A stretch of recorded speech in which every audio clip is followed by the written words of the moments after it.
All right, we're in Chapter 5, Lesson 1, in Government, talking about congressional membership. So a few things to start off when we're looking at who should represent you, and this is kind of some of the negative parts. These are primary source documents at the beginning.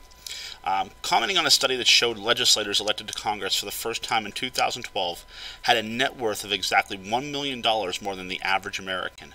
$1,066,000 compared to the average salary of $66,000.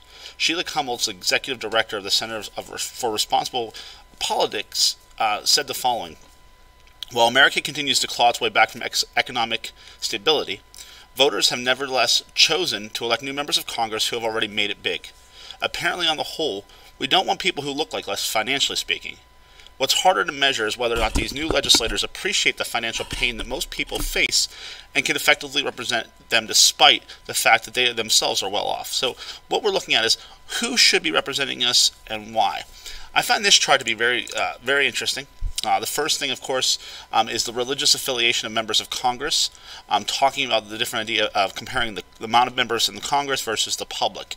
You see, like, Protestant is 56%, where the U.S. public is about 48%, Catholic about 30% to 22% of the public, Mormon about 2.5% to 2%, and then you see again all the way down a representative amount of the population with people of Hindu or other faiths being a little bit lower or underrepresented, and a major portion, which is the unaffiliated religious people, about 20% of the U.S. public versus about 0.2% of our Congress. So again, according to the Pew Reform on Religious and Public Life, Congress is much more religiously diverse than it was 50 years ago, when 75% of the members were Protestant.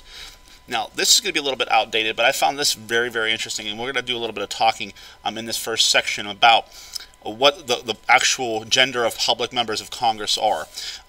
You see up here on the top left, the U.S. public male is 49%, female 51%. In the Congress, in 2013, you see a 81.6% versus 18.4% female. So if you are a female, you know that you are actually very much underrepresented in that constituency.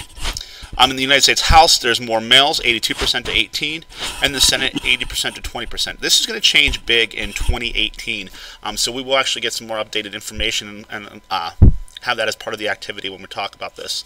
Also, the ethnicity of the public members of Congress, African American, is about 12.6%, but they're only 1% of the United States Senate. So that means there's 1 out of the 100 people who are in the United States Senate are of African American descent. Hispanic and Latino, again, underrepresented. You see 16.7% of the population, but only 7.4% of the House and 4% of the Senate. And Pacific and Asian Islanders, again, very much underrepresented, and the Native Americans are only represented in the House of Representatives, but not in the Senate. So, again, we'll look at to see the updates of 2018, but to see these trends. Well, why is this important? Well, the reason is, of course, is, are we getting a good representation of what our population looks like? Meaning, is the House or the Senate truly a representative body of what our country looks like and what kind of views and values we have? When you vote for members of the U.S. House and Senate, what are you going to be looking for in a representative? How important, if at all, will it be that that representative shares some of your life experiences, things that we've talked about before in class? So in Congress, there's a total of 535 members. There are 100 members in the Senate and 435 in the House. They are a very diverse group, as we talked before, but obviously more diverse now than they were in the past. And we also have the idea of incumbents, or people who are already in office, generally being reelected. Congress itself is not very popular. However, our local people, we tend to like our local politicians more on average than what you see. So when you hear about, well, Congress is horrible or Congress is meaningless, and the idea is we still continue to vote in the same people every single time. So what is Congress? Founders gave it more power, gave more power to Congress than to any other branch. It is a form of bicameral legislation, meaning that it's made up of two very different parts of Congress, called the House again and the Senate. A congressional term is made up of 2 sessions, with each one lasting 1 year. And some of you who went to D.C. before, when we saw this at the Capitol, on the left side of the Capitol building is the United States Senate, and on the right side is the House of Representatives. So when you see as it faces towards the mall, that's where you look. To the left is the Senate, and to the right is the House of Representatives. So what is the Senate? Each state has 2 senators, so there's a total of 100. You have to be 30 years of age, 9 years a citizen, and a legal resident of the state, and each senator serves a 6-year term. In the state of Pennsylvania, we have 2. On the left side is Bob Casey, Jr. He's called the senior senator from Pennsylvania, meaning that he's been in the Senate the longer of the 2 senators. He is a Democrat. On the right side is the junior senator from Pennsylvania, Patrick Toomey. He is a Republican, serving in his 2nd term as well. So some facts about the House. To be in the House of Representatives, you have to be 25 years of age. You have to be a citizen for 7 years and have legal residence in that state. Each term is 2 years, so you're kind of running again over and over again. Reapportionment happens after every national census, so every 10 years. We look at the population of each state and determine how many representatives are going to be given in each state.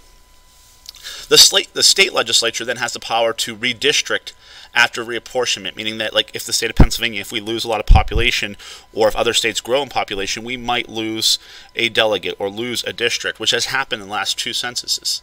We're going to talk about at detail the idea of gerrymandering. That is going to be a system in which you can kind of move around or manipulate votes or voters in order to have one political party have an advantage in the state.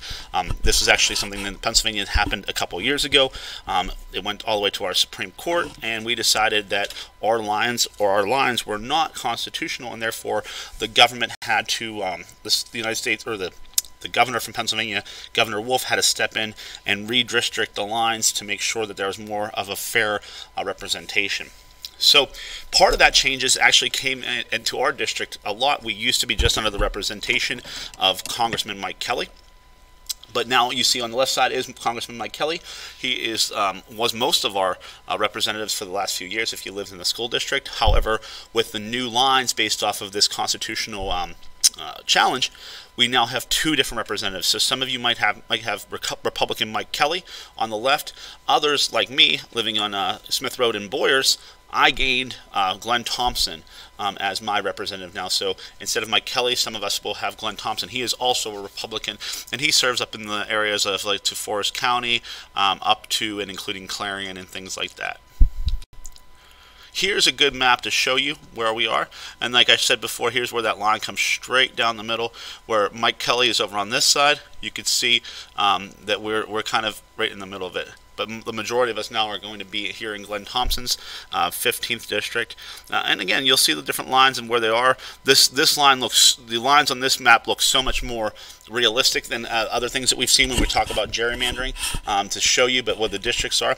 And people will say, well, why are there such small districts and such large districts? It's because you have to think about the population. So the population in this big whole area is about the equivalent of this small area here in Pittsburgh, or all these small little areas. Each one of them is about the same representation of numbers as these bigger areas like that. So again, we'll talk about gerrymandering through this chapter or through this section.